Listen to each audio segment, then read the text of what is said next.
So I'm going to give first a brief introduction of Confucius and Confucianism. Now, this morning we also had a very good but very brief talk. And this morning, pretty much everybody who came was Chinese. So it was a Chinese discussion, which ended up being very lively. But since it's a little closer to half and half this afternoon, it's all going to be in English. But you guys are welcome to ask questions anytime if you want. So first of all, let's talk about Confucius. The first thing we need to talk about is the when. Confucius was born 1551. He was born in a time in Chinese history called the Spring and Autumn and Warring States period. 春秋时期, 战国时期. That lasted for about 500 years, from 700 BC to 200 BC. Now, in this long period of time, the main characteristics of Chinese society were that it was in a state of war. It was chaotic. It was split up. Even though nominally it belonged to one Zhou dynasty. The Zhou dynasty was small and weak and getting weaker every day. And so you had a lot of small and large feudal states who were vying for power. They were always fighting with each other. So for a period of about 700 years before and after Confucius, you had war and war and war. And you had assassinations, and you had strategic marriages, and you had precarious alliances. It was all very Game of Thrones and very interesting. Now, in this time, there was, oddly enough, an explosion of philosophical thought in China, which is very strange if you think about it, because usually we would think of some sort of cultural renaissance happening in peacetime. But here, it was in China's wartime that a renaissance happened, this explosion of philosophy. And the reason why was precisely because there was so much war going on that all these so-called 100 schools of thought were facing one common question, which is how can we bring back peace, stability, and unity to our country? Especially unity was very key. So they all had the same question: how can we bring back peace, stability, and unity to the country? Now, of the so-called 100 schools of thought, they had 100 different answers. For example, Confucianism was one of the answers, and Taoism, and legalism, and Moism, and countless others. So where was Confucius in all of this? Confucius was one of many itinerant scholars. What he did was travel around the country at that time, going from court to court, looking for some feudal monarch who would be willing to hire him as an advisor or as a minister. Confucius had his own political philosophy, and he was trying to sell it to anybody who would listen. Now, in that lofty endeavor, he was a complete failure. For 20 years, he left his hometown, traveled around China, looking for anyone who would employ him as a minister and use his political philosophy to bring order to their country. And for 20 years, he failed. Now, I don't know if any of you are familiar with the works of Mel Brooks, but he has one movie called The History of the World, Part 1. And during the part about Roman history, the main character is played by Mel Brooks, and his name is Comicus, and his job is a stand-up philosopher. But just like philosophy students today, he could not get a job. So he had to stand in the unemployment line. And when he was in the unemployment line, the lady behind the desk asked him, "What do you do?" He said, "I'm a stand-up philosopher." And she said, "What?" He said, "I'm a stand-up philosopher. I coalesce the vapors of human experience into a viable and logical system of comprehension." So she said, "Oh, you're a bullshitter." So I can't help but think sometimes that that's how Confucius was received, unfortunately. Now, it seems like a derogatory thing to say to someone who we now consider a saint, but back then he was just a political salesman, and he failed a lot. So after 20 years of not succeeding, he went back to his hometown, which is in Shandong, which is why we're all here today. It's the Shandong Friendship Association who's putting this on. So he went back to Shandong, and he taught his disciples, and he edited books, and he died. And so that was the end of Confucius's time on this earth himself. Now, just like many other founders of religions and great thinkers, like Socrates and Buddha and Jesus, they did not write down any of their own teachings. It was always dependent on later generations to write down what they learned from them. So, after Confucius died, his disciples and his disciples' disciples gathered all of their class notes and they compiled them into what later became the Analects. So if you hear the Analects of Confucius, that's what it is. It's a bunch of class notes. And it's actually a very interesting book of philosophy, the first reason of which is because it's interesting. If you think about philosophy books, I don't know, Kant, Locke, Hobbes, anyone, they are not very interesting. But this is actually interesting because it has a lot of people in it. The Analects of Confucius is just a lot of very short sayings of Confucius and little short anecdotes about his interactions with students and other people in society. So it's easy to read. It's easy to read from an attention span point of view, and it's easy to read if you find one of the many good translations into English. It's not deep or esoteric philosophical language. It's actually pretty easy to read. There are also some bad translations, but we can talk about those later. So that's what you have about the Confucian Analects. Now, the great thing is that we still have this book. We can still read the Confucian Analects today. Of course, a lot of changes to the actual book have happened, just like if you're familiar with Bible studies in the West. Someone who's a biblical scholar is not someone who reads the Bible to enhance their faith. They read the Bible as a historical document and try to figure out questions of provenance, authorship, authenticity, date, and textual corruption, things like that. All those things are issues that exist with the Analects too. But the point is we still have the Analects, and it's relatively whole, and it's still a very accessible book. So the first thing that we're going to talk about, the first specific, oh yeah, by the way, his name, when we say Confucius in English, that is a Romanization or Latinization of his moniker in Chinese, which was Kongfuzi. Kongfuzi literally means master call. His name was Kongqiu. His family name is Kong, and his given name is Jiu. But since he was a master, people called him Kongfuzi. And starting from about 600 years ago, when European missionaries came over to China to proselytize, and they started studying Chinese, they had to find a Latin name to refer to him, so they made up the word Confucius. So that's why we call him Confucius today. Now, the first issue that we're going to talk about is an issue that a lot of people are very interested in, which is Confucianism a religion? Now, I prepared this even before I got here, not knowing what people were going to be interested in, but after I got here, being interviewed and talking with a lot of people will just ask this question a lot. People are very curious. Is Confucianism a religion? So, to start this out, we should start with something which is more familiar to us as an entry point. So let's say Christianity. So if someone would humor me, is Christianity a religion? What do you think? Is Christianity a religion? Yes. Why is it a religion? A simple, straight answer. Anything will help me out. I don't know. The first thing that comes to your mind. Why is Christianity a religion? Well, believe in worship. In what? I believe in my job. Dogma or something that someone said. Dogma. So communism. I believe in the dogma of communism. So is that a religion? Yeah, if you believe without proof. If you believe without Worship proof. a figure. Worship what? Worship a figure or multiple figures. Worship of a figure or a multiple figure. Okay, these are true, these are aspects, but there's something else I'm looking for, because just like communism, I could worship Mao Zedong or a president, but I don't think that counts as a religion. There's a really key component.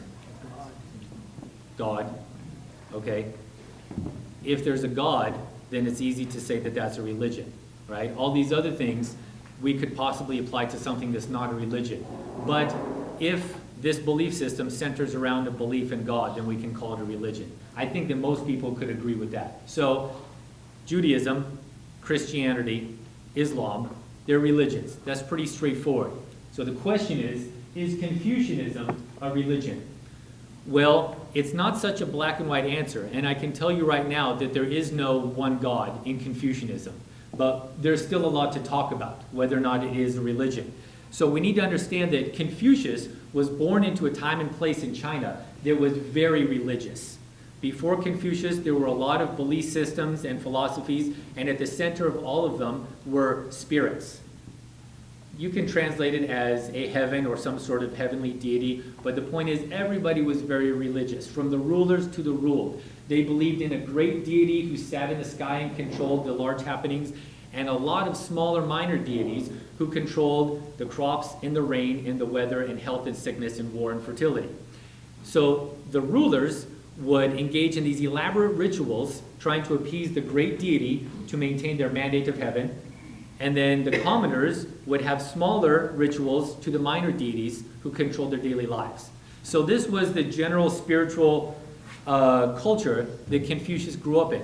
Now, Confucius himself, did he believe in these things or not? We'll answer that in a minute. But Confucianism turned all this on its head. They turned over this spiritual centrism because Confucianism is a philosophy which puts people at its center. So that's the main difference about Confucianism. Now, it's important to remember that Confucius, he did not deny the existence of spirits. He didn't come out and say they don't exist. But the point, or the revolutionary part of Confucianism, is that, there's a pointer, is that he changed the emphasis. Huston Smith is a very famous scholar of religion, and this is one of his most famous works, The Religion of Man. And in it, his parents were missionaries in China, by the way.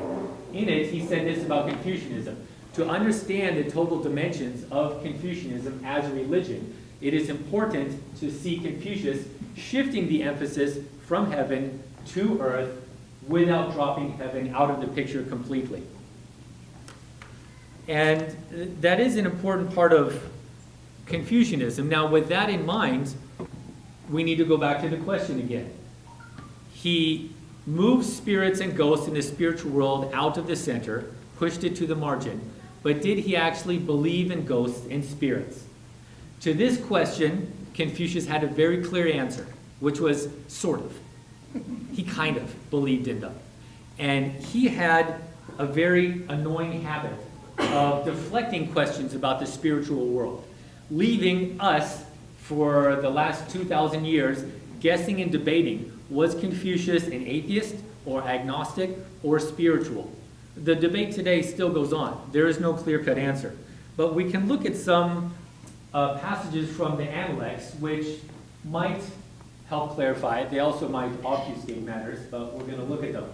Here's the first one from the Analects. 子不语怪力乱神. The master had nothing to say about strange happenings, the use of force, disorder, or the spirits. The point of this is to say that Confucius did not like to talk to people about ghosts and spirits. And it's sort of ironic when we see that, because if we think of other holy texts like the Bible, these four things are a lot of what the Bible talks about. Okay, but Confucius did not talk about that. He considered them on the margins of philosophy. Let's talk about real life instead. So he didn't talk about them, but does that mean he believes in them or not? That doesn't answer the question.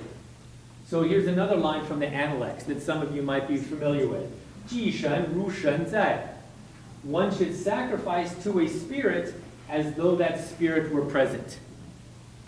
Well, that's an interesting thing to claim, but are the spirits actually there or not? Again, that doesn't really answer the question. But if we ask the question, is the spirit really there, or you should act and go through the motions as if that spirit or that ghost were there next to you, it's no longer just a question of religion. It's also a question of human psychology. And the act of trying to believe and putting all your sincerity into these certain rituals, that way maybe you get more out of it. So for example, if you go and stand at the tombstone of your deceased parents and you talk to the tombstone, can they hear you or not?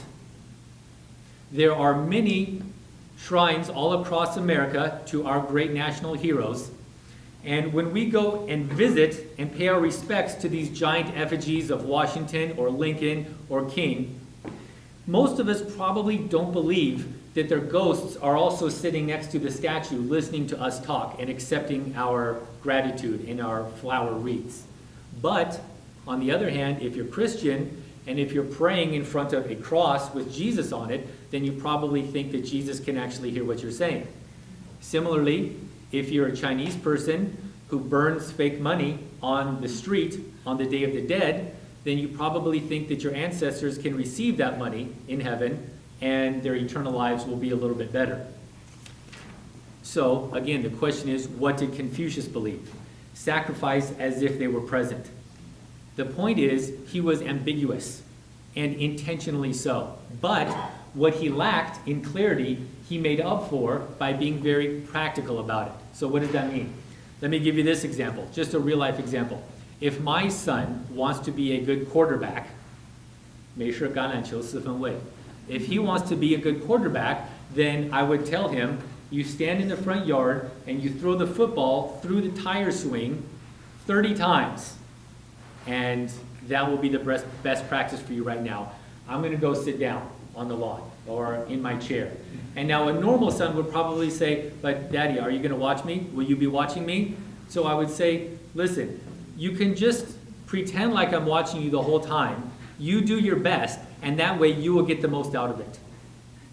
So when Confucius said, sacrifice to the spirits as though the spirits were present, I think the point is not to come to a conclusion, are they real or not? The point is, as the human doing the ritual, you need to have that sincerity and earnestness in your heart.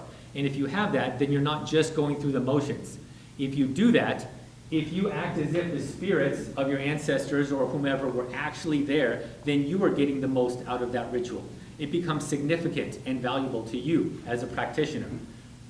So in that sense, it seems pretty religious. The single passage, okay, that translation comes from Arthur Whaley, from his Analects. Now, the single passage from the Analects, which I think best encapsulates Confucius's ambiguous and practical attitude towards the spirits, was when one of his students, called Zilu asked him, Master, what is the best way for me to serve the spirits and ghosts? And Confucius says, you're not even good at serving people yet. Don't ask me about serving ghosts. And then he went on to ask again about death. So that was his attitude. It's very, I think it's pretty clear. The point is, they were not a big part of Confucianism. Maybe he believed in them personally, maybe he didn't, but Confucianism as a philosophy, they didn't have a very big part. It was not a spiritual philosophy or religion. So the next, let's see, what is next? Oh, that's the passage that I just cited for you. I'm sure many of you are very familiar with it. 居禄问世鬼神，子曰：未能是人，焉能是鬼？曰：敢问死。曰：未知生，焉知死？ So that was, what we just talked about was maybe the first criterion or litmus test for, is something a religion? Did the believer himself believe in ghosts and spirits? Now, another criterion, I think it's a pretty fair one, is to ask, do the later followers see the founder as a god? If you are someone who reads the Bible and you accept the divinity of Jesus, that makes you a Christian. If you don't, then that makes you Jewish or something else. So similarly, if as a follower of Confucianism, you think that Confucius is some sort of deity, then doesn't that make it a religion? It sounds like it. It seems like it. So do Chinese people then see him as a god?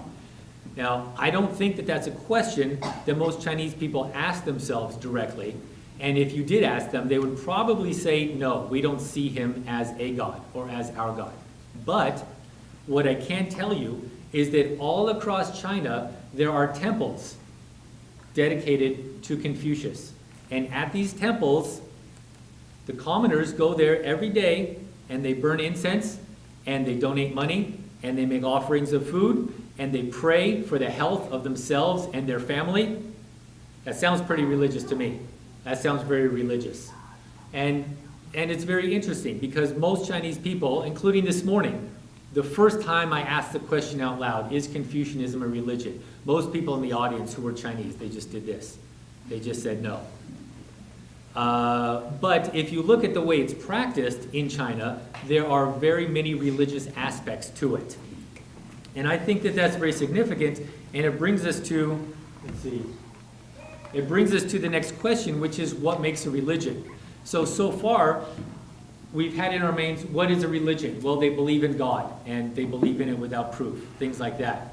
So Confucianism, it doesn't completely meet those standards, but it seems sort of religious-y. But this is a very unfair way to look at Confucianism, because what we're doing is using Western definitions of what a religion is. So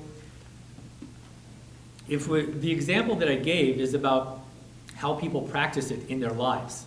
And I think that's very important to consider, because just like a lot of normal Americans, I grew up here in America, obviously, even if they don't consider themselves Christian, if they don't believe in God, but just growing up here, the Judeo-Christian traditions have had such a profound influence on every part of our lives that it's easy to say Christianity and Judaism are the prominent or dominant religions of our society. Just the same in China. A lot of people don't read the Analects, and a lot of people maybe don't even go to those temples to worship. But the impact that Confucius and Confucianism has had in China throughout history and in the hearts and minds of all the people is just like Judeo-Christianity in the West. And I think that that is very telling.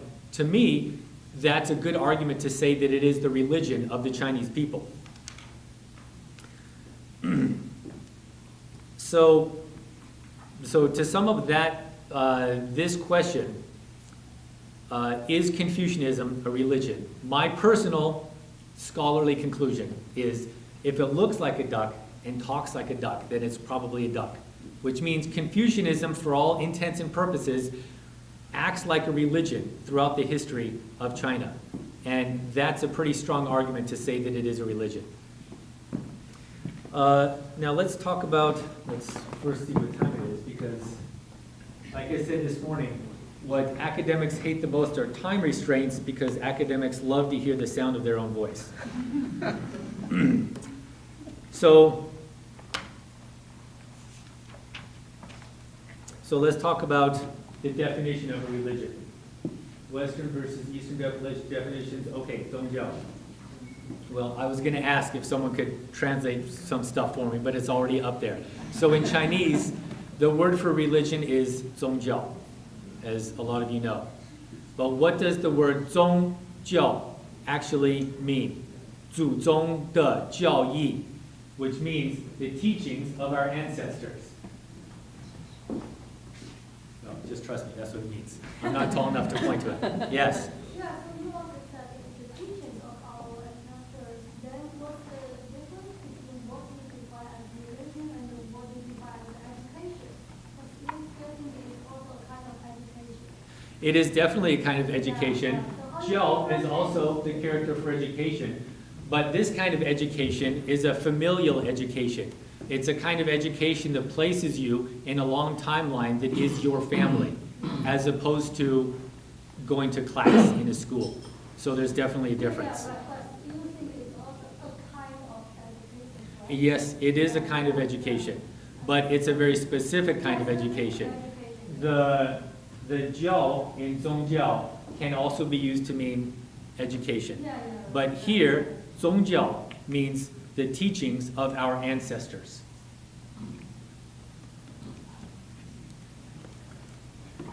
So, the point of that, understanding what 宗教 means in Chinese is, even if they do not have an omnipotent deity controlling the universe, we can still carry on the teachings of our ancestors, and thus we can still have a religion.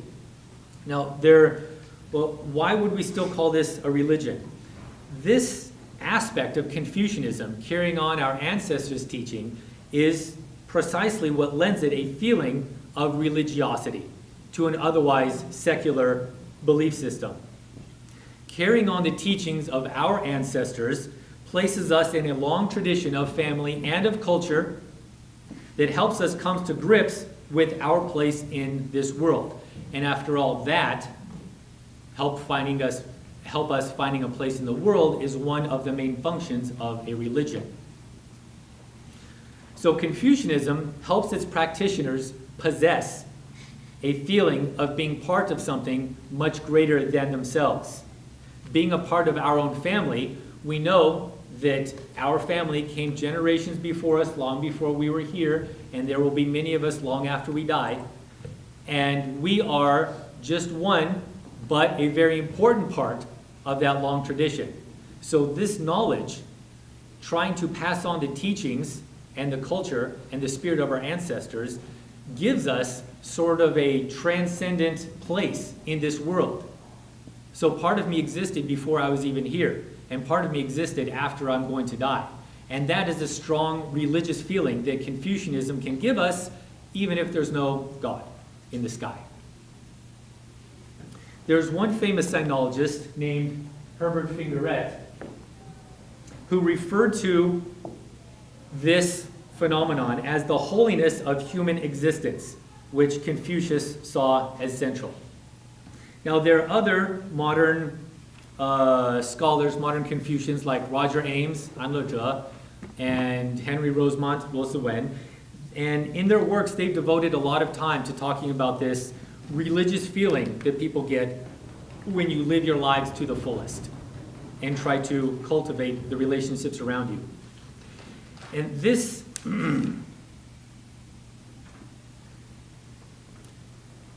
this is another interesting trait of Confucianism as a possible religion, which makes it distinct from other Western religions and which makes it an attractive alternative to Western religions, which I hope is something that we take away from this today. Why Confucianism is an interesting and viable alternative to Western ideas. Well, there are two interesting things. Let's see if I wrote them down. Nope.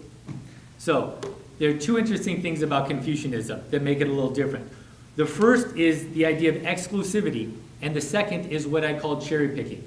Now, exclusivity is what the first commandment of the Bible, or the Pentateuch, tells us, which is, put no other gods before me.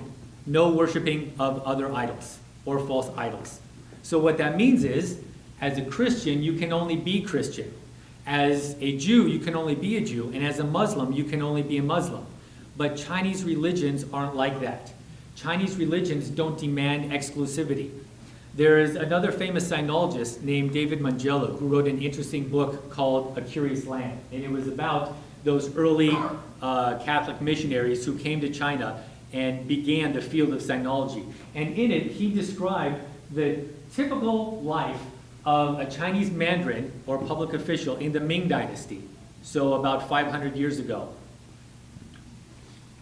And the way he described this person's life would be, as a mandarin, first of all, you need to take a civil service exam.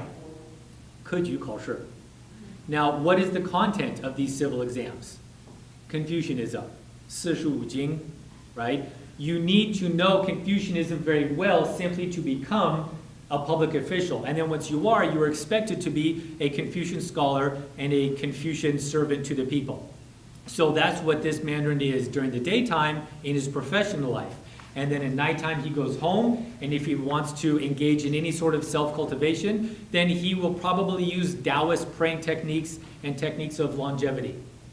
But when his parents die, he will probably use Buddhist rituals to bury them. So in one person, you can have Ru Shi Dao, Buddhism, Taoism, and Confucianism. And that's okay. Because there's no God up above saying, you can't do this, you may only believe in me. That is a very attractive part of Confucianism because we can introduce it into our lives without necessarily having to conflict with something else that's already there. The other attractive feature of Confucianism as a religion, possibly, is what I call cherry picking. Some of you might be familiar with the term of a cafeteria Christian or a cafeteria Catholic. Now what that means is, as a Catholic or a Christian person, you are supposed to believe in a whole set of dogma that the church tells you to believe in. You don't get to choose. The church, whatever church it is, has scriptures and they have rules and laws, and you need to accept them all to be considered the most pious follower. Now, that can lead to a lot of problems if, for example, your personal ethics conflict with parts of your religion. Not all. Maybe for the most part, you can accept Christian dogma or Jewish dogma or Muslim dogma, but maybe on certain issues like abortion or on homosexuality, your views differ from the church. So what do? Well, you have to make a very difficult choice. Very difficult choice. And no matter what you end up choosing, you feel like you're betraying something. You're either going to be betraying the church or you're going to be betraying yourself. Thank you. But in Confucianism, we don't have to do that, which is something that I like a lot about Confucianism. In Confucianism, we can approach it more academically as a philosophy that can evolve more easily. And we can be very honest and say in Confucianism, the original Confucians were very sexist. As we say in Chinese, 重男轻女. Okay? Men's status was very high, women's status was very low. And we can say, we don't want to carry on that part of Confucianism. I'll just forsake that, and I'll keep practicing the things that I like. They were also very feudal. They were very unequal. Inequality. Inequality is a big part of Confucianism. Now, being an American, of course, equality is one of the most important things that we value. Now, I'm not going to say that today we should get rid of that Chinese Confucian inequality, because we are going to talk about it a little bit, and there's some value to it too. But the point is, you can do some cherry picking. And that is why I think it's an attractive alternative to a lot of Western religions. Now, we can get to the next part. All that previous is Confucianism a religion? Now, my personal conclusion is that yes, we can see it as a religion, but there is no general accepted consensus in the academic world. And even at lunchtime, one of the people who I was talking with just said, I don't think it's a religion because of this and this and this. And it's fine, there are reasons on both sides. So thus far, we've been talking about Confucianism, and now we're going to talk about, now we're just going to talk Confucianism, as in what is Confucianism really. Now, the most common summary that people use of what Confucianism is, and that's what I'm going to use today, is that Confucius advocated two main virtues, or two main principles. First, I'll say them in Chinese, Ren and Li. I'm sure that's familiar to most people. 孔孟之道, Ren, Li. Okay, everybody knows that. Now, the question is, how do we translate these things? That is also a highly debated topic. And once again, up until today, there is no consensus. 10 translators will have 10 different ways of translating. Now, I'm going to translate them in a very simple and traditional way, which this is Ren and Li, which a lot of scholars wouldn't agree with, but the point is, whether you're writing a book or giving a speech and you introduce these concepts, the most important thing isn't the word that you use, but rather that you give a thoughtful explanation of their entire connotation afterwards so that the reader or audience will understand. So for Ren, we use benevolence.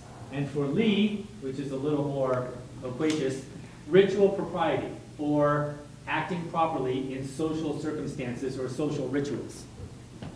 So let's start with just Ren. What is Ren exactly?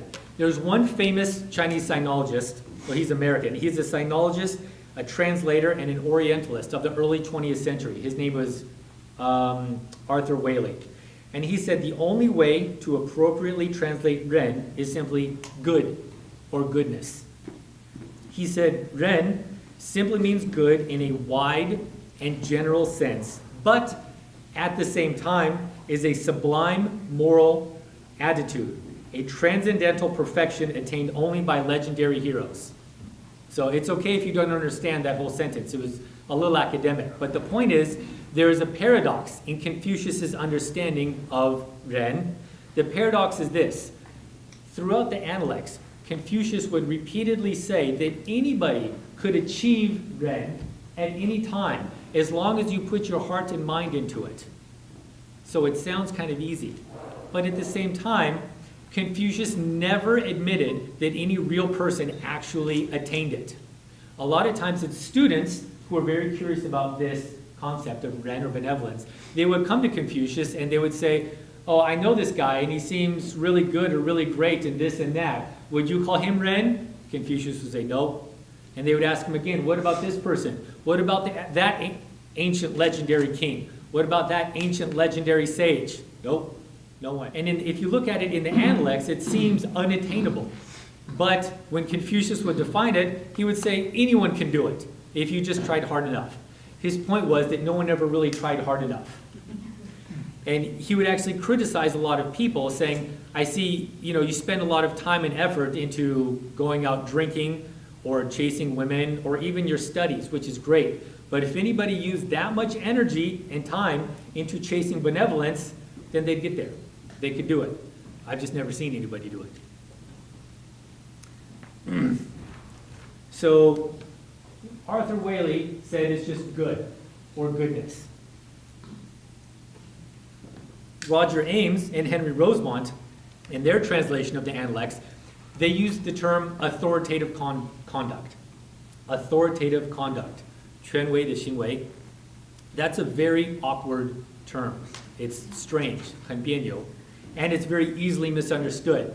And the last time I talked to Roger Ames, he told me that in the next edition of his translation, they're not going to use that translation anymore because he realizes that it's very awkward. But the point of authoritative conduct is that for someone whose words and deeds are ren, then their proper and humane conduct become a model to those people around them. The authoritative conduct doesn't mean they're a boss and everyone else has to listen to what they say. It means they become a moral authority that other people will willingly follow and emulate. Now, the fact that they include more than one person in their definition of Ren is very important. It's indicative of the fact that humans are irreducibly social. And the attainment of the highest good in life can only be achieved through our relationships with others. So we practice and cultivate our virtue through our interaction with those around us. And it makes sense. It almost seems like there really couldn't be any other way. Despite what Plato and Aristotle said about these transcendent virtues that exist on another plane in these ideal forms, these things can't exist unless we practice them. There is no fairness unless you are fair to somebody. There is no justice or truth unless you are just and truthful to somebody else. So these cannot be things that exist on some philosophical plane. Like I said in the beginning, Confucius was only concerned about making this life holy and sacred and living this life to its fullest. And it's this irreducibly social and personal characteristic of Confucianism which puts it in such stark contrast to the core of Western philosophy. If anyone knows even a little passing knowledge about Western philosophy, is that it's always focused on the individual agent and his or her individual virtues. Or even better, take out the individual and just talk about these abstract virtues. So that's why specific roles in relationships or what makes us who we are, they've never been of any philosophical importance in the West. Like in philosophy classes or philosophy books, when they talk about what's truth and beauty and justice, no one ever wants to take into consideration what's your religion too, and what's your gender, and what's your age. Are you married or not?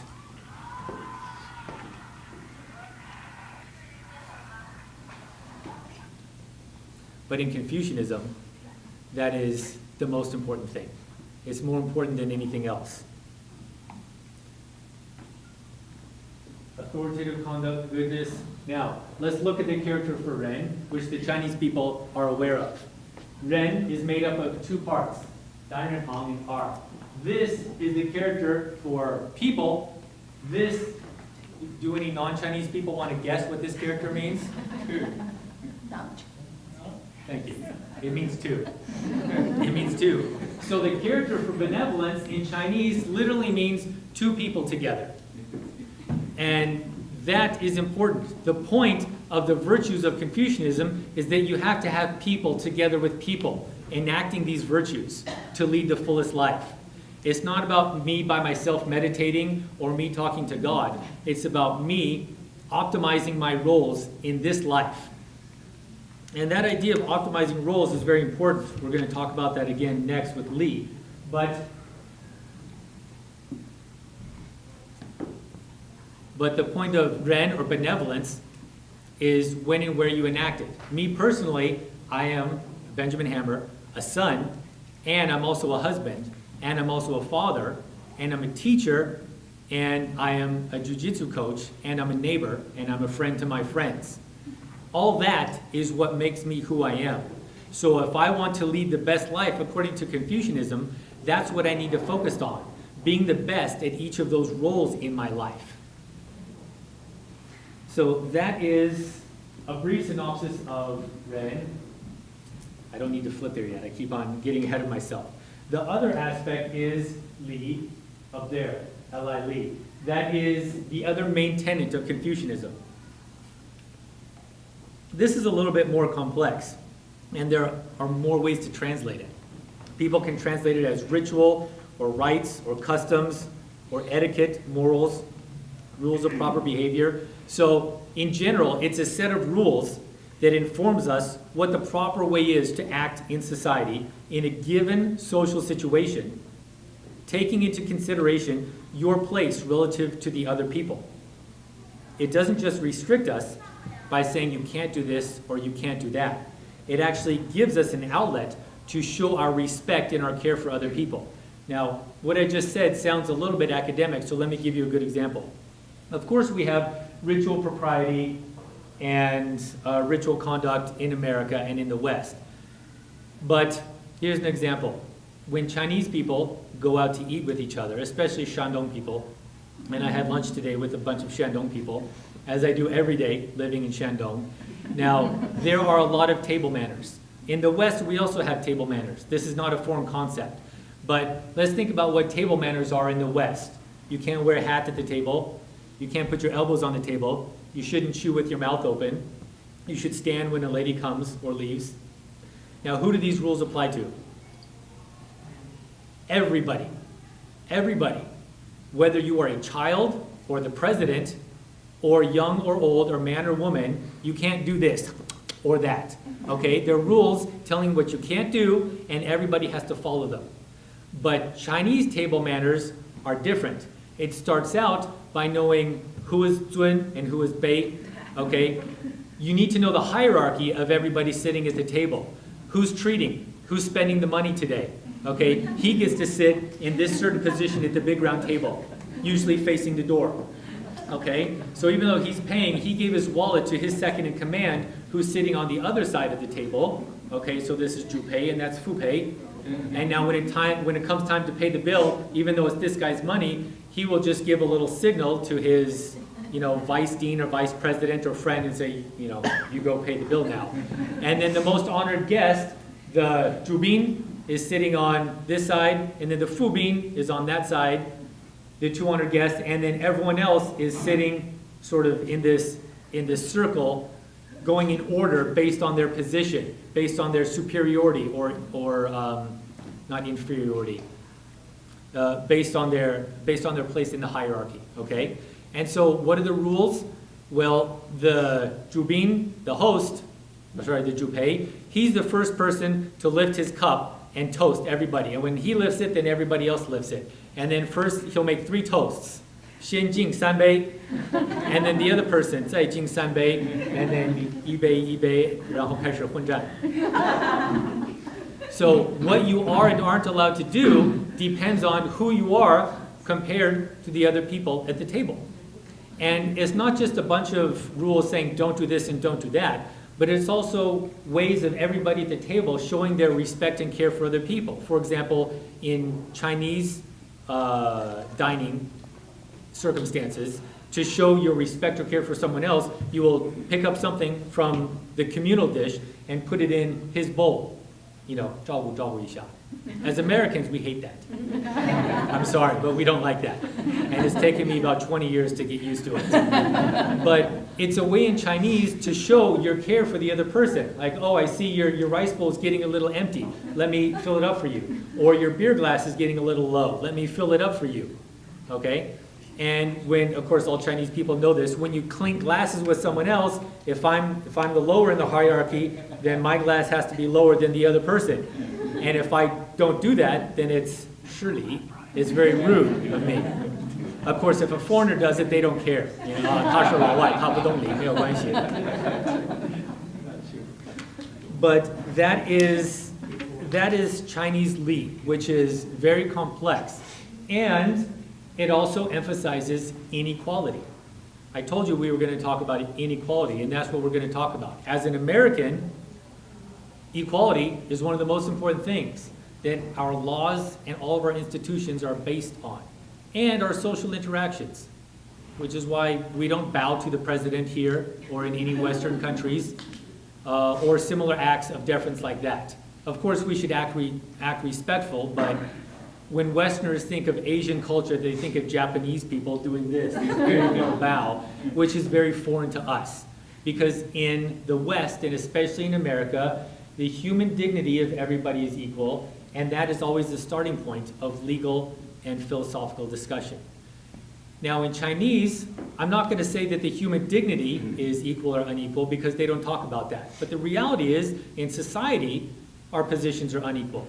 And even as Americans, we recognize that. If you're in a teacher-student relationship with someone, obviously the teacher's up here and the student is down here. Or if you have grandparents and grandkids, that's a very specific relationship, which is not an equal relationship. Or a boss and the worker. That's not an equal relationship. We need to recognize that. Yes, our value as humans is the same, blah, blah, blah. But in society, we are not equals. When there's a famous sinologist, one of the most famous and deservedly so sinologists in the world today, is a man named Edward Shaughnessy. And he came to my university, Shandong University, a couple of years ago to give a talk. And my university is in Shandong, and it's in Jinan, Kongmeng Zhixiang. It's in Jinan, where there's a lot of etiquette.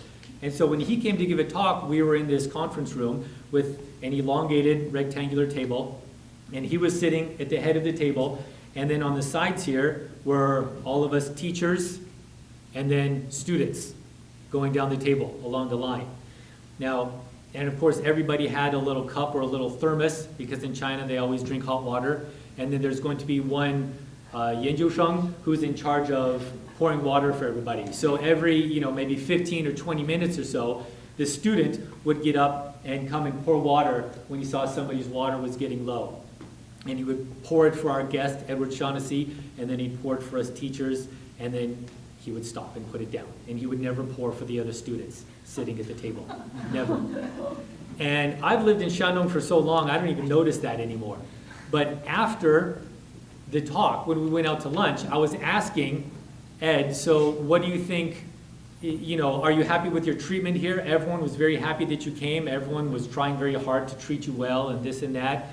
And he said, yeah, I thought it was very good, but it was a little bit rude during the talk when the water pourer would not pour water for any of the other students.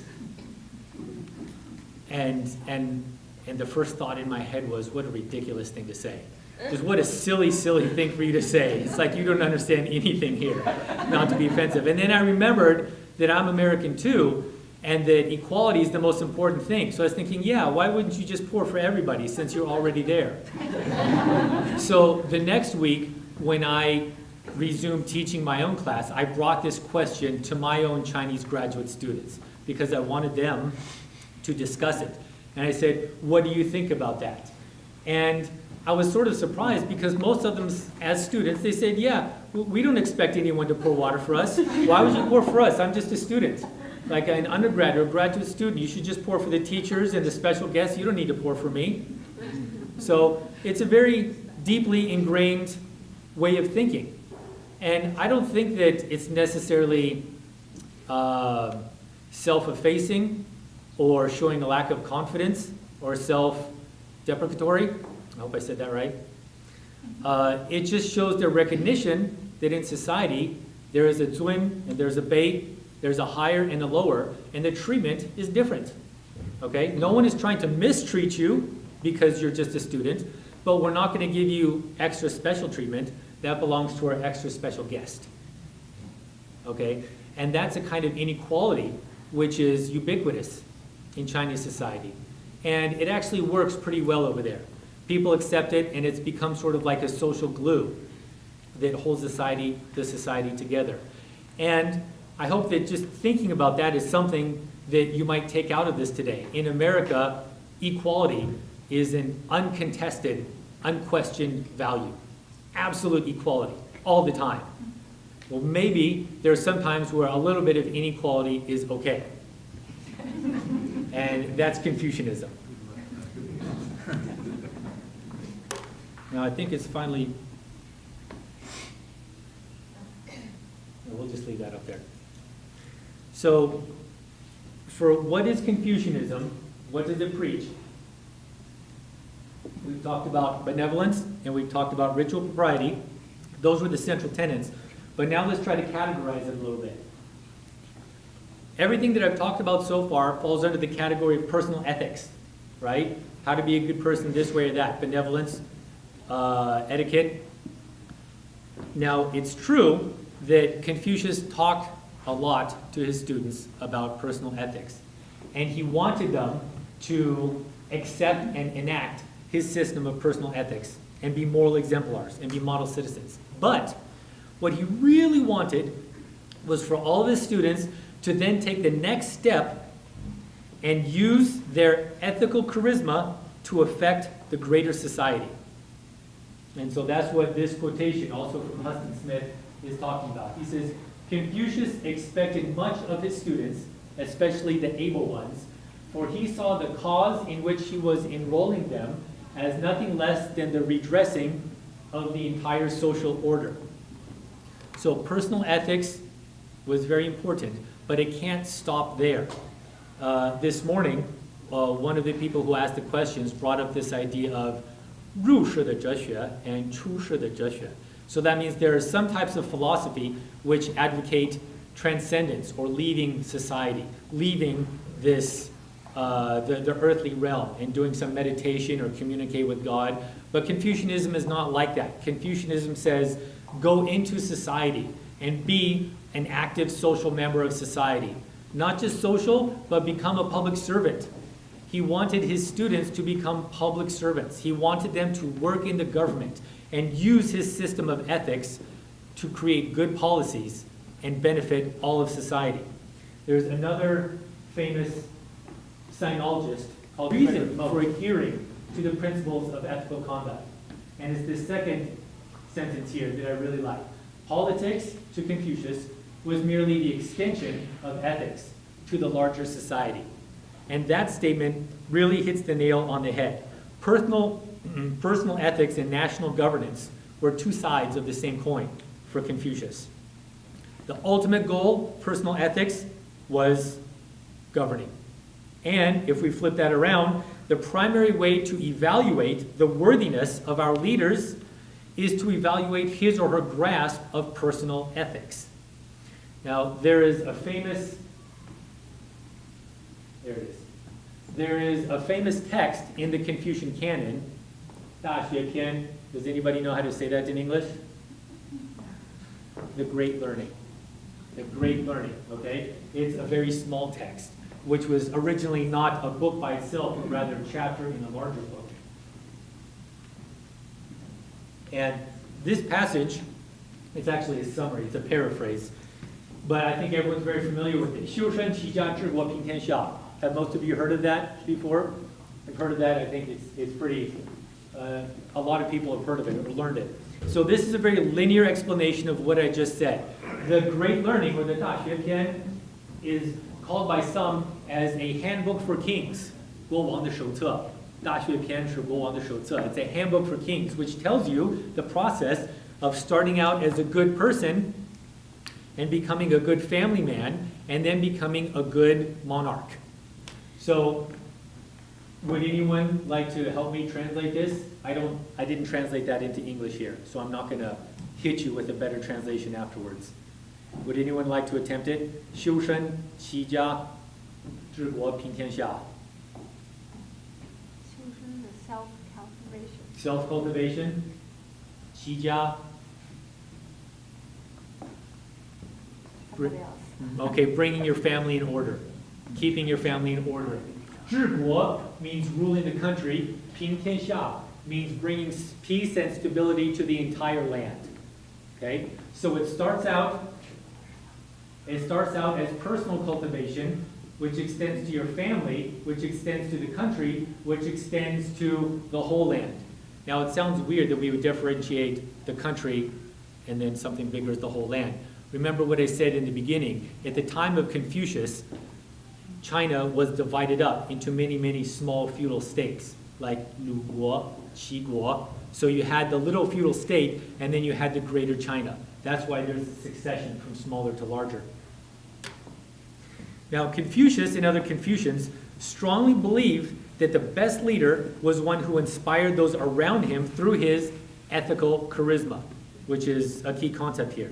And the entire Confucian canon is filled with statements about how family and countries attain peace and order not through the forced laws and edicts and threats coming from the leader, but rather by all the members willingly following the positive example of the leader. So here's another, this is a passage from the Analects of Confucius. 其身正，不令而行；其身不正，虽令不行. I think that's supposed to be 不从, or else 不行. It means the same thing. What that means is the master said, if people are proper, that means a leader. It's a political leader. If a political leader is proper in personal conduct, others will follow suit without need of command. You don't need to give them an order. They'll willingly follow you. But if the leader is not proper, then even if you give them an order, they're not going to want to follow you.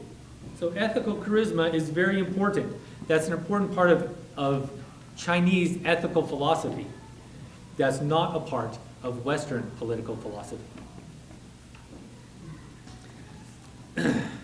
So, let's see. Even though I prepared more, I'm willing to stop if people have questions now and we can talk for a while. We can talk as long as you guys want to. There's a lot of other stuff. It might become a little academic, so I can just open it up to questions right now if you have any. Yeah. So when we talk about learn, we also talk about eat. That's my first question. The second question is about the marriage in the Chinese society. Can you comment on this? In terms of it is, you know, 一夫一妻还是一夫多妻还是 because you mentioned about 齐家.一夫多妻. Well, I'm probably not going to be a proponent of polygamy today. Okay. Ben, could you repeat his question? Yeah, the first question, well, it wasn't a question. You just said there's ren and there's yi, so I'm not sure what the question is. But he brought up another virtue which is central to Confucianism. The Chinese word is yi, and some people translate that as a sense of justice or righteousness or fairness. Ren yi li zhi xin, ren yi. So those are two of the central ones. Yes, yi or righteousness or fairness, it is a central value. There are many other central values. Like I said, ren yi li zhi xin. The point is there's a lot that I did not talk about today and that I'm not going to talk about. So yes, there are complete books written on yi. In fact, if anyone studies Western philosophy, then you probably know John Rawls, one of the most influential 20th century philosophers who works out of Harvard. And he wrote a seminal book called A Theory of Justice. Well, recently there's been a Chinese scholar named Huang Yushun, and he wrote a book called 中国正义论, and the whole book has been translated into English and published already, called The Chinese Theory of Justice. So the concept is central, and people have written entire books about it. But I'm not going to say any more about it today because there are too many other things that we haven't gotten to. Now about marriage, again, I'm not sure what your question is about Because you marriage. mentioned about 齐家, Yes? but in many Chinese, in terms of rulers, Mm-hmm. they have multiple wives. They have concubines. In very ancient, they would have concubines. They wouldn't have multiple wives, but yes, obviously it was a very unfair and chauvinist arrangement. And I mean, I can't defend that. That's the way that most societies have been throughout society, the West and the East. China's simply like that. And to be honest, to be very direct about Chinese society now, I think that still exists a little bit. Because having lived there for so long, I've noticed that it's very common for married men to have extramarital affairs in China. And it's not just more common than in the West, it's more accepted, which is really a cultural shock to me, coming from America, where it's not accepted. But over there, sometimes I would meet a man for the first time we just met and we're having lunch together, and he would make some offhand remark about, I also have a girlfriend in this other city where I go to do work sometimes, or going to brothels, going to prostitutes, things like that. It's actually accepted that you can talk about it a little bit more openly. And I think that's a remnant of a very chauvinist society, which is very 重男轻女. Now, obviously, I don't think any of that is good, and I think that I think it's changing today. With the younger couples, I think, and I hope it's changing. And I think that the relationships between a man and wife are becoming more equal from what I've seen with my friends. My wife is Chinese, so we have a lot of Chinese friends who are our age, young parents. And I think in general, it's becoming more equal, but I've also seen a lot of marriages fail because of extramarital affairs on both sides. I don't know if that answers your question, but it's just my observation about Chinese society recently. Yeah? How does Confucius' theory compare to like the Greek philosophers like Plato and all these other guys?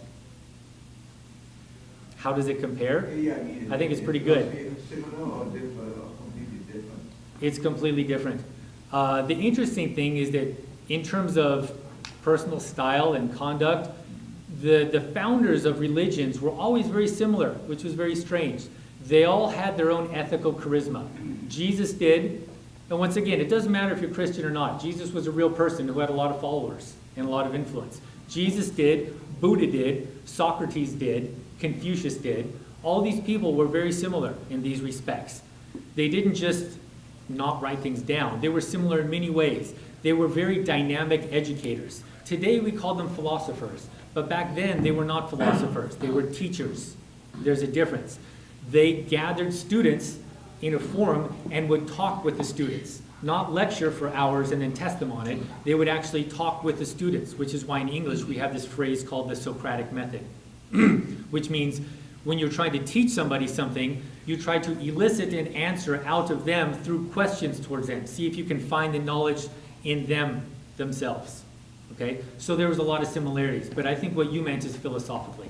Philosophically, there is not a lot of similarity.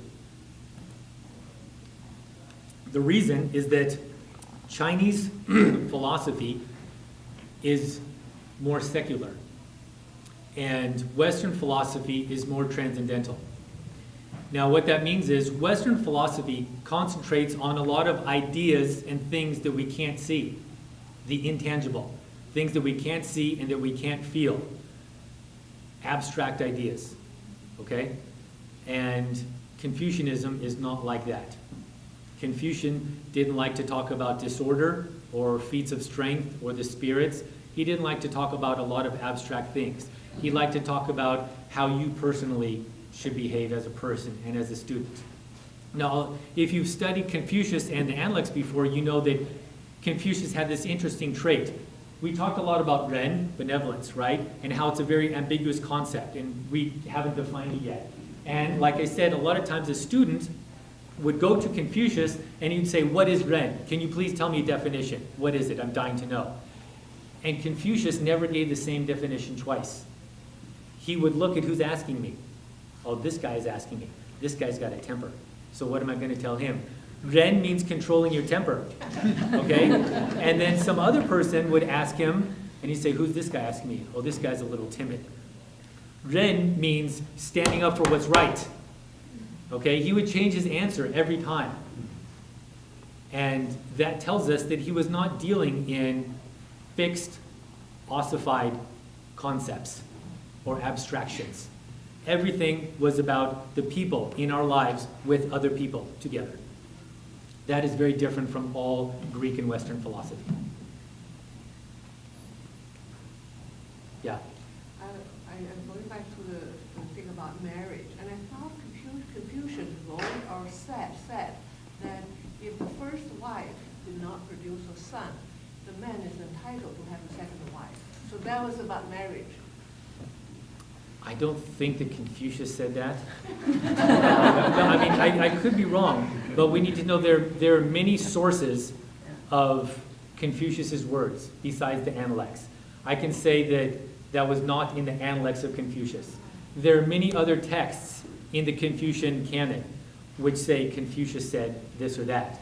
And there are also many texts which are not in the canon, which a Bible scholar would call apocryphal. And the authenticity of those things is contested. Now, I don't think he said that, but the point is, Chinese people believe it. Okay, it's something that Chinese people would enact, especially emperors. So that is similar to the idea of just taking more than one wife. It's a very chauvinist society. The man is definitely at the top of the food chain, and the woman's place was to make sons. Now, that goes in the cherry-picking column. We can decide not to carry that on. Yeah? Now, given the common ground of Confucianism and also combining the inequality for this entire, Confucianism, do you think that the democracy suggested by Western values would it be really possible to get realized? That's a great question. And Could you repeat that? Couldn't hear that. oh, yeah. He said, considering Confucianism's inequality, is it possible to combine that with Western democracy? And there are some scholars who have tried to tackle just that question. Now, for example, there is an American scholar named Stephen Angle, and he's a political philosopher, and he's written books and articles proposing Confucian democracy. And he tries to combine the ethical charisma part of Confucian political philosophy with the electoral democracy, one person, one vote. So what he says is that people still, to ensure the legitimacy of a polity, to ensure the legitimacy of a government, you still need the willing acceptance of the people. That means electoral democracy. But you also need some way to ensure that the people who are candidates and the people who end up being the leaders are qualified to be there. Now, right now, in Western-style democracy, we don't have any requirements for the voting electorate to be educated. And that has some scary results. And we don't have any safeguards or checks for some very unqualified candidates to become our political leaders. Now, the process is fair because everybody got one vote, so you can't really complain. People do. But the process was fair, but still, it seems like there's something missing. So what this scholar, Stephen Angle, wants to do is combine them. We need to take this part of Confucianism. Someone must have this ethical charisma. Someone must have this inspirational leadership. He must have a strong sense of personal ethics. That person is qualified to lead a whole country. So that's how he tries to combine them. Now, you asked specifically about inequality. I think it's possible, maybe in social circumstances, we can recognize more that that we're on different grades in the social structure, but legally, we should remain legal, right? There's no 3/5 of the person, or you get 2 votes and I get 1. That's not realistic. So I think maybe we can Zhezhong. We can maybe reconcile them. Yeah. Can you comment about his sons and his descendants and his relatives? Well, not much. A lot of it is history. A lot of the personal information about him and about his family came long after they all died. His descendants were not noteworthy. And it's interesting that also follows a sort of historical trend. A lot of times you have a great leader, maybe it's a business leader or a political leader, and for some reason we just expect that the crown prince, their heir, is also going to be the next generation of a great leader, and he or she is not. Well, Confucius also had pretty unexceptional offspring. In the Han Dynasty, he had a very late descendant who became a very famous scholar in the Han Dynasty, and there's an interesting story in the Shiji, or the history of the grand historian, where Confucius's old house, which has been sitting there for hundreds of years, there's a local king or a local monarch who wanted to destroy Confucius's house so that he could expand his own house. And when he destroyed this house, when he was in the process of tearing down all the walls, he found a lot of old books hidden in the walls.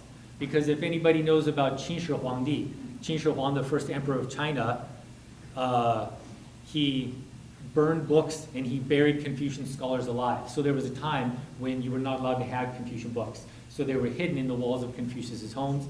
And then this descendant, Kong Anguo, he found them and he gathered them, and then he redacted and re-edited and recompiled all these books and sort of, brought a lot of lost books back into mainstream academia. The point is that I don't think there's a lot to say about his later generations. Well, all of his sons in particular. No, as far as I know, nothing spectacular. Well, I think what I'm saying is that shouldn't a great philosopher start with yourself, with your own sons, as opposed to gathering students? Can you say that again? I didn't hear you. Oh, no. I was thinking that if you're a great philosopher, shouldn't you start with yourself? Shouldn't you start with your own sons? And from what I recall in history, the sons were terrible. They did nothing. They were not interested. Yeah. But was that because he had no interest in his own family? Well, or he saw the genetic thing and said, hey, I'm just going to do we also know that he tried to teach his sons. He made his sons recite the Shi Jing, or the 300 odes or poems, the classics. He did make them do that, so I'm sure he tried. And really, we can only guess. Why did his son end up not being a scholar? All we could do is guess, and that's it. Maybe Confucius didn't try hard enough. We also know that he didn't have a very good relationship with his wife. He was estranged from his wife.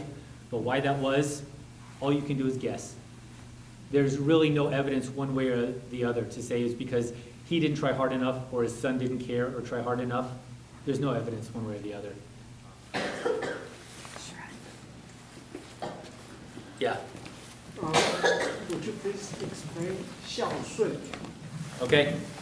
And also in Western culture, we, use honor your parents Yes. rather than 孝顺. Yes. Can you make a comment on this? Yes. So he asked about a Chinese term which is 孝顺. Does anyone know how to translate that? Yeah, I think you have it. What is it? Filial piety. It's a word that we don't use very much in the West, but that's the common translation. Filial piety. What that means is basically honoring your parents, which it also says in the Ten Commandments. It means to be the son or daughter who is very respectful and attentive to your parents. In Chinese, they call that xiao. So I'm just going to say xiao from now on because it saves me time. Now, even though we do have in the West this tradition and this commandment of honoring your parents, in China, it is it's much more codified and institutionalized and expanded on. And in China they have the Xiao Jing. It's actually called the Classic of Xiao. It's a book, a Chinese classic, which is just talking about how to be a Xiao child, how to be respectful to your parents and to your elders. Now, I'm glad you asked about that because I have a critical view of Chinese Xiao, and a lot of other sinologists don't. Like more than once in my speech, I mentioned some sinologists, Roger Ames, An Lezhe, and Henry Rosemont, Luo Siwen. Now they translated the Zhongyong, and they translated the Analects, and they translated a lot, and they've written monographs on these topics. And for someone like Ames, he loves the idea of Xiao. He loves it. He embraces it.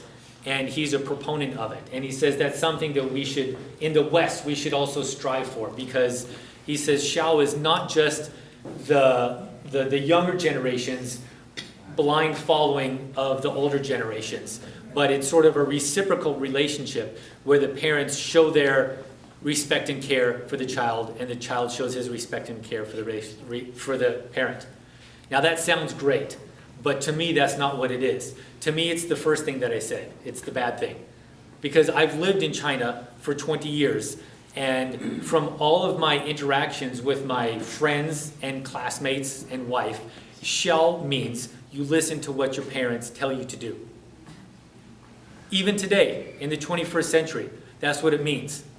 They say, I have a lot of friends, and I'd say, how's it going with your girlfriend? Are you guys engaged yet? No, my parents didn't like her. So we're not getting married. Where are you going to go to work? I thought you wanted to go to Beijing. No, my parents want me to stay in Shandong, so I'm closer to them. So I'm not going to go to Beijing. In America, that's not very good. In America, even if the child would do that, that reflects badly on a parent, right? In America and in the West, a parent's idea is to give their child a set of wings so that he or she can then fly and grow on their own. But in China, there's a lot more control, and as the child, you have to listen to it more times than not. So I'm very critical of it. Now, in the Xiaojing, there are parts where if the parent errs, if the parent makes a mistake, then the child has a responsibility to gently remonstrate with him, to gently bring up the fact that maybe this is not the best course of action. I don't see that very much in China. And it's easy to say on paper, gently remonstrate with your father who's in the wrong. But we all know that's going to turn into an argument, and then the parent is going to say, "You're not Xiao." So I'm not a big fan of Xiao today. Yeah. So to follow up on that, is there any ostracizing by parents, like a parents clique, and they talk about their children who are not exhibiting filial piety as a further way of subduing the children? Does that occur? Well, they talk a lot of 八卦, 很多八卦. Yes. There's a lot of talking. Ostracizing, it does lead to a lot of problems because it forces children to make a lot of hard moral decisions. Sort of like the moral decisions that I was talking about before in terms of religion. But if it's in terms of family, if a child who's maybe someone we'd consider an adult in their 20s, where you should make your own decisions about what you want to do with your life and how you want to lead it, but the parent says no, then what do? Are you going to sacrifice your dreams to be a Xiao child? Or are you going to scorn your parents and do what you want to do? That's a difficult decision which doesn't really have a right answer. And sometimes it does cause separation and estrangement and hard feelings. And so that's why I do believe in the idea of respecting your parents. But a lot of that just comes from because I'm American and we're supposed to respect everybody, right? But of course, you should be a little nicer to your parents because they're the ones who raised you. But my parents wouldn't say, "I don't care what you want to do. Just do this." My parents wouldn't say that, and if they did, I wouldn't listen either. So we're both on the same wavelength. Yeah, go ahead. So in China, there are Christian churches Yes. developing too. So then how does that mix in with the family structure? We don't have any family friends who are Christian, so I haven't really gone into a Christian family, but I live right next to a huge German cathedral. It was built in my city. I don't know if any, are there some Shandong people here? Anyone from Shandong? Anyone from Jinan? No, Jinan. I live next to a big church called Tongjialou. It's a beautiful, enormous church that was built by the Germans 1,000 years ago, and it's very busy, very busy. It's not just a tourist attraction, but you actually have Chinese Christians going in there for Mass, Saturday and Sunday and Friday. It's very busy, so there are a lot of Christians. And I think for the most part, it's okay. It doesn't create a lot of strife or conflict within families because it's accepted. Everybody knows what Christianity is. They know it's a pretty normal, orthodox Western religion, so they can accept it. If someone in your family practices Falun Gong, that's bad. That's the cult. Those are the people who are always demonstrating in front of the Chinese consulate over here. That is an illegal cult. So if someone in your family practices that, then that's kind of taboo. But Christianity, no. And in fact, I've had a lot of Chinese people, complete strangers, come up to me and just ask out of the blue, where are you from? And I'd say, I'm from America. And they say, oh, great, are you Christian? Because they want to find someone to talk to about Christianity. And maybe they don't feel so comfortable going up to a random Chinese person and say, hi, I'd like to talk to you about Christianity. That would be a little awkward. But they assume that foreigners are all Christian, and they want to talk to us about Christianity. So it's growing. I don't think it causes much social strife. Yeah. Ben, Brian.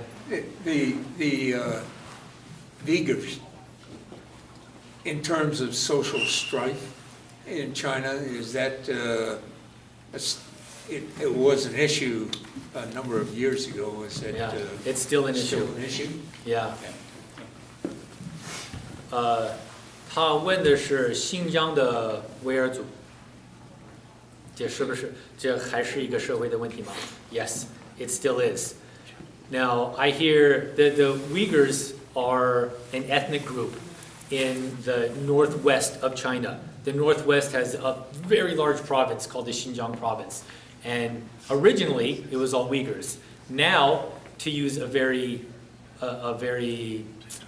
bad-sounding term, the Han Chinese are colonizing Xinjiang. They're moving Han Chinese people in there as much as they can because they don't want the Uyghurs to have a majority because 人多就是力量. Because a lot of people is power. So, but yes, and I hear a lot of things. I've never been there, but I hear some bad things from different sources.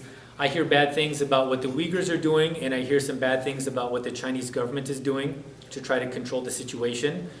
In a lot of Chinese circles, they're considered terrorists. It's sort of a base for terrorism. Of course, for the Uyghurs, it's about national independence. For most of Chinese history, the Uyghurs were their own nation. And then China took them over, so the Uyghurs reasonably are resisting a lot of the cultural assimilation which is being forced on them.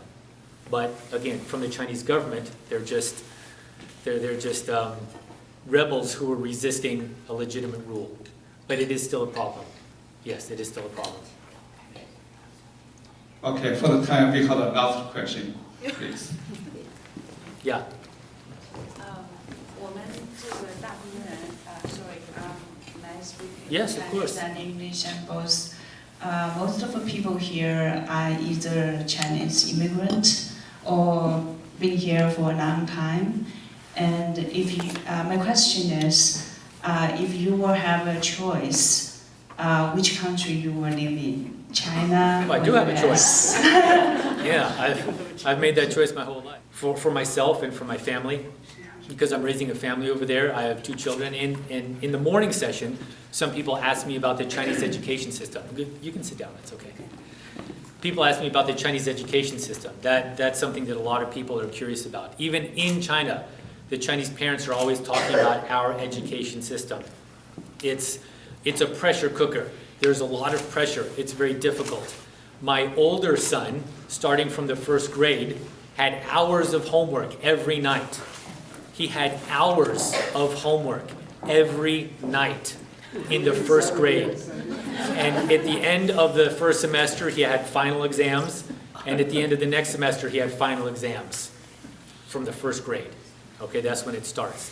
So it's a pressure cooker, but he's learning a lot. He's very literate in Chinese. He can read and he can write, and his math is very good. So I want my children to receive a partial education in China because they're half Chinese, and I want them to have that culture with them. And I want them to be highly literate and functional in Chinese. And I want them to be better at math than everyone else when they come back to America. And I think that's going to happen. But I also want them to come back to America early enough so that they still have that childish spark of curiosity and imagination before it gets snuffed out in China, which is almost inevitable. And it's true, it's hard to hear, but I haven't heard anyone yet who disagrees. Everyone knows it's 100% true. It's very sad, but just like today, I stopped my speech early because I wanted to talk with you and not at you. But in the Chinese school systems, the students have to sit and listen for the whole day and don't talk. And the teacher just talks the whole day. And that's it. And it's like that all the way up into postdoc. All the way up to postdoc. I teach college students in China, and I try to talk with them. And we have an expression in English, which is, it's like pulling teeth. It's very difficult. It's very difficult. I want my undergrad and graduate students to converse with me. I want them to answer my questions, and I want them to give me questions. But it's very difficult to get that conversation rolling. It's because of what they've learned. Recommendation. Recommendations? Move to America. In U.S., they make that part of the grades. Discussion. Participation? Yeah, participation is part of grades. If you don't I think that's great. I think that's great. I don't think that you should sacrifice academic content or discipline because, of course, there's another side to that coin, which is the idea of discipline and order in American schools. Too rowdy, you know, that's a real problem. It's not a problem in China, but it's a problem in America, which greatly affects the quality of your education. That's a real problem that America needs to remedy.